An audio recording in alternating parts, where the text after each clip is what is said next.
Breaking news చూస్తున్నాం. Ravikrishna children హాస్పిటల్లో వైద్యం వికటించి ప్రజ్వల్ అనే 8 నెలల బాలుడు మృతి చెందాడు. రంగారెడ్డి జిల్లా ఇబ్రహీంపట్నం మండలం రాయపోలు గ్రామానికి చెందిన కానాపురం మహేష్ ప్రవళికల కుమారుడు ప్రజ్వల్ 8 నెలల బాలుడు జ్వరం వచ్చిందని ఇబ్రహీంపట్నంలోని రవికృష్ణ చిల్డ్రన్ హాస్పిటల్కి తీసుకెళ్లారు.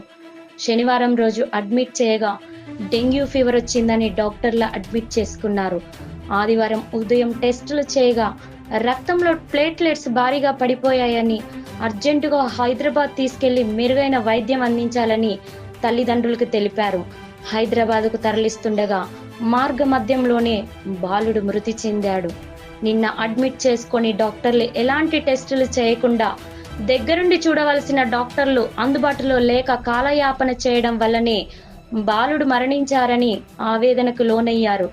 దీనికి పూర్తి బాధ్యత ఆసుపత్రి యాజమాన్యందే అని హాస్పిటల్ వద్ద పెద్ద ఎత్తున ఆందోళనకి దిగారు.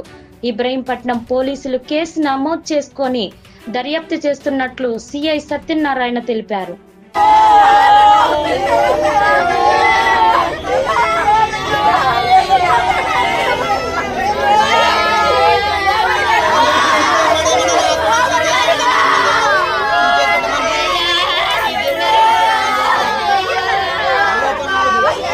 పాజిటివ్ ఉంది.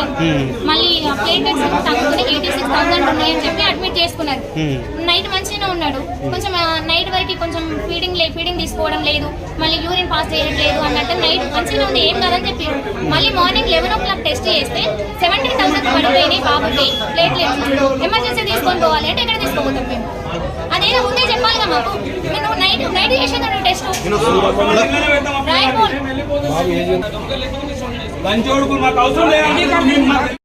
అయితే నిన్న మధ్యాహ్నం మేము హాస్పిటల్ తీసుకొచ్చాము.